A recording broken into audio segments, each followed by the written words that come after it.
Nung ako'y nag-on job training sa opisina ng gobyerno, nagustuhan nila pagtatrabaho ko. Kaya pagka-graduate ko, kinuha nila ko bilang job order worker.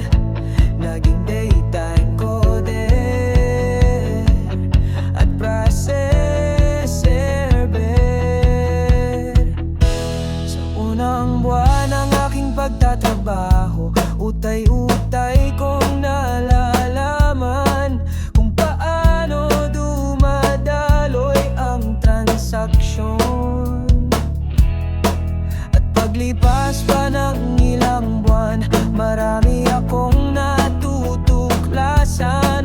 Nagsimulang bumabangon ang maraming katanungan, mga bagay na di ko maintindihan, gaya ng pagbili ng mga kagamitan na ginagamit sa opisina. Dami ng mga papeles sa pagbili ng mga kailangan, pero hindi din naman nasusunod ang tamang proseso. Dahil doon din sa gusto nilang bilhan, ang siyang nananalo. Ang campus ay drama lang, at ang isang katirbang supporting papers nito.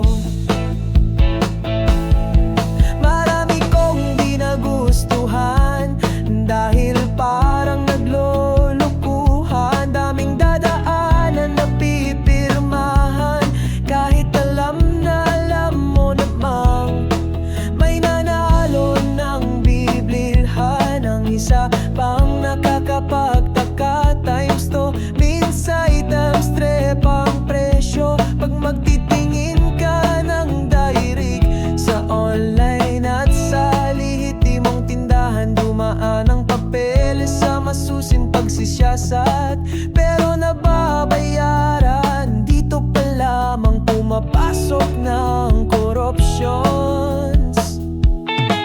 Kung iisiping mabuti, nag-aral ka ng 4 hanggang 5 taon sa kolehiyo para maging professional na empleyado. Pero pagpasok mo sa gobyerno, parang naglolokohan lang yung pera ng gobyerno na galing sa tax ng mga tao. Nagagastos lamang sa di tamang sistema na pinapairal nito, kung sana riktang kumukuha ng kailangang kagamitan. Sa bagsakan, mas mababa ang halaga.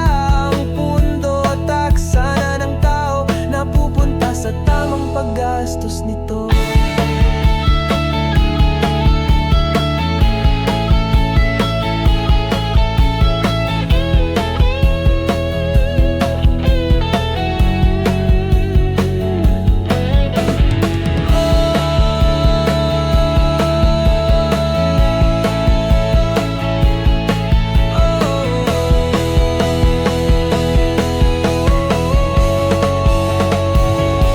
Nakakalungkot, nakakapanglumo, pera ng mga tao nagagamit sa sistemang di makatao. Kung sa mga programang makakatulong lang sana, mapupunta ang